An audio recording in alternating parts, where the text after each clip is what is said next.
Hello friends, स्वागत है आपका हमारे यूट्यूब चैनल में। आज हम लोग बात करने वाले हैं एसबीआई के एक ऐसे फंड के बारे में जो कि लार्ज कैप फंड है। आपको पहले अगर आप हमारे वीडियो देखते होंगे तो आपको पता होगा कि लार्ज कैप फंड वो फंड होता है जिसमें कि बहुत बड़ी बड़ी कंपनियों में इन्वेस्ट किया जाता है, तो रिस्क फैक्टर जो होता है वो बहुत ही कम हो जाता है। तो ये जो फंड है, अगर आप एफडी आरडी इन सब में इन्वेस्ट करते हैं तो उससे कई गुना ज्यादा आपको रिटर्न दे सकता है। और वन टाइम इन्वेस्टमेंट की बात करेंगे कि एक बार अगर आपने इन्वेस्ट कर दिया, उसके बाद कुछ सालों के लिए इसको छोड़ दीजिए, तो 100% है कि आपको जो है जितना रिटर्न उस पैसे का एफडी या आरडी में मिलेगा उससे डबल या ट्रिपल भी, आपको 4 गुना भी मिल सकता है। तो उसी फंड के बारे में हम लोग बात करने वाले हैं। तो चलिए वीडियो की शुरुआत करते हैं। उससे पहले एक रिक्वेस्ट है कि आप हमारे चैनल को सब्सक्राइब कर लीजिए, साथ साथ बेल आइकन भी दबा दीजिए, जिससे कि आने वाली सारी वीडियोज की जानकारी आपको मिल जाए। चलिए आगे बढ़ते हैं। ये जो फंड है ये एसबीआई का फंड है जिसका नाम है blue chip direct plan growth.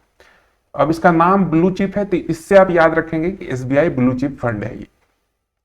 और ये लार्ज कैप है। सबसे पहले सबसे मेन इंपॉर्टेंट बात कि ये लार्ज कैप फंड है, ये आप जरूर ध्यान रखेंगे, क्योंकि लार्ज कैप फंड में उन कंपनियों में इन्वेस्ट किया जाता है जो इंडस्ट्री के सबसे बड़े, जो मार्केट कैप वैल्यू लेके बैठे रहते हैं उनके पास।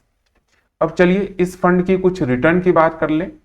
तो आपको जैसा कि मैंने पहले ही बताया था, स्मॉल, मिड और लार्ज।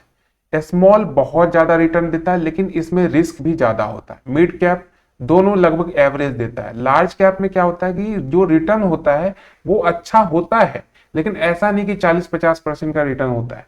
एक एवरेज रिटर्न होता है, लेकिन एफडी आरडी से कई गुना बेटर होता है। जैसे अभी आज के डेट में अगर एफडी आरडी की देखा जाए तो 6 से 7%, मैक्सिमम 8% तक किसी किसी बैंक में आपको मिलेगा। लेकिन यहां अगर आप देखें तो लगातार 10 सालों से ये फंड 15% से ज्यादा का रिटर्न दे रहा है, और ये फिक्स है। आपको इसमें ज्यादा फ्लक्चुएशन देखने को नहीं मिलेगा, क्योंकि लार्ज कैप जो कंपनियां होती है उसमें उतार चढ़ाव बहुत कम देखने को मिलती है। तो इसके ऑल टाइम रिटर्न की बात करें तो 15.18% का, लास्ट के 5 सालों में 12.73% का, लास्ट के 3 सालों में 27.20% का, और लास्ट के 1 सालों में 18.88% का रिटर्न दिया है। अब यही चीज इसके कुछ रूल्स रेगुलेशन लिमिट की बात करें तो अगर आप चाहते हैं इस फंड में इन्वेस्ट करना तो आपको मिनिमम मंथली, अगर आप इन्वेस्टमेंट करना चाहते हो तो 500 रुपए से करना होगा। और अगर आप चाहते हैं वन टाइम इन्वेस्ट करके छोड़ देना तो मिनिमम आपको 5,000 से इन्वेस्टमेंट करना पड़ेगा। मैक्सिमम की आजकल किसी भी फंड में कोई लिमिट नहीं होती, आप अपने अकॉर्डिंग मैक्सिमम पैसे जमा कर सकते हैं। अब इसमें कुछ फंड साइज की बात कर लेते हैं। इसका जो फंड साइज है वो 35,770 करोड़ का फंड साइज हो चुका है। अब फंड साइज देखने से ही आपको लग गया होगा कि बहुत ज्यादा पैसे इसमें जमा हो चुके हैं, क्योंकि लोगों का भरोसा है एक तो एसबीआई, ऊपर से लार्ज कैप, थोड़ा सा रिस्क फैक्टर कम हो जाता है। लोग चाहते हैं कि इस फंड में पैसे जमा करके छोड़ दिया जाए। अब इसके होल्डिंग्स की बात करते हैं। जैसा कि मैंने बोला लार्ज कैप, तो इसमें जितने भी कंपनियां आप देखेंगे सब टॉप की कंपनियां, सब बहुत मार्केट कैप, बड़ी बड़ी मार्केट कैप लेके बैठी हुई कंपनियां, जैसे कि HDFC bank limited, ICICI bank limited, ITC limited, Larsen and turbo limited यानी कि एलएनटी, जो आपने सुना होगा एलएनटी, वो कंपनी है ये, इन्फोसिस और रिलायंस इंडस्ट्री। ये अपने अपने सेक्टर में सबसे बड़ी बड़ी कंपनियां हैं, इनमें पैसे इन्वेस्ट किए जाते हैं मैक्सिमम। अब देखिए रिटर्न की बात करते हैं। आप 1 लाख रुपए अगर आप इन्वेस्ट करके छोड़ देंगे तो बहुत अच्छा रिटर्न कुछ ही सालों में आपको मिलेगा। पूरा कैलकुलेशन आपको समझाते हैं। जैसा कि आपने देखा कि लगातार 15% से ज्यादा अगर रिटर्न दे रहा है तो हम लोग भी 15% पे ही कैलकुलेट करेंगे, क्योंकि इसमें फ्लक्चुएशन कम होगी। अब देखिए 5 सालों के लिए अगर 1 लाख रुपए आप छोड़ देते हैं तो आपको रिटर्न के तौर पे 1,01,000 रुपए मिलेगा। तो आप बोलेंगे ये तो डबल हो गया 5 साल में, बस इससे ज्यादा तो कुछ मिला ही नहीं। फिर भी अगर आप देखिए डबल हुआ है, लेकिन ये जो कंपाउंडिंग का पावर होगा, ये जैसे जैसे आप टाइम पीरियड को बढ़ाएंगे ये डबल, ट्रिपल, 4 टाइम, 10 टाइम्स भी होगा। लेकिन आप स्टार्टिंग में चाहेंगे कि 4-5 सालों में ही आपको 10 गुना मिल जाए, तो ऐसा पॉसिबल नहीं है। यही चीज आप एफडी आरडी में करें तो वहां तो आपको 2 गुना भी नहीं, आपको मतलब 10% मिलेगा रिटर्न।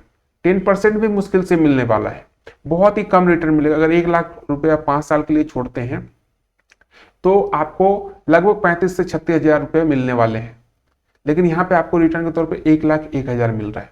यानी टोटल वैल्यू 2,01,000 की। यही चीज आप 10 सालों के लिए छोड़ देते हैं तो 1 लाख जो है वो रिटर्न आपको 3,04,000 का दे देगा और टोटल वैल्यू 4,04,000 हो जाएगी।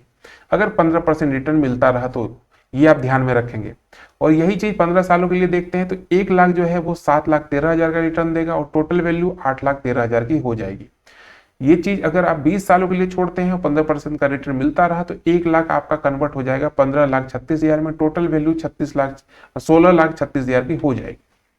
लेकिन जैसे जैसे आप टाइम बढ़ाते हैं ये देखिए रिटर्न किस तरीके से बढ़ता है। अगर 25 सालों के लिए आप छोड़ते हैं तो 1 लाख जो है वो 31,91,000 का रिटर्न देगा और टोटल वैल्यू 32,91,000 की हो जाएगी। यही चीज 30 सालों की बात करें तो आपका जो फंड है वो आपको 1,65,00,000 में कन्वर्ट हो जाएगा और टोटल वैल्यू 66 लाख की हो जाएगी। 30 साल, अगर आज आपकी एज 25 या 30 साल की है तो आप चाहते हैं कि आप अपने जब बुढ़ापा आपका आए, रिटायरमेंट आए, तो वहां पे आपको बहुत अच्छा रिटर्न मिले और अभी आप चाहते हैं कि बहुत स्मॉल अमाउंट इन्वेस्ट करें तो इस फंड में आप इन्वेस्ट कर सकते हैं। 1 लाख आपका 66 लाख तक का भी रिटर्न दे सकता है। और सिर्फ ये 15% की बात कर रहा हूं, हो सकता है ये फंड 20% चला जाए तो 1 करोड़ का टारगेट भी छू सकता है।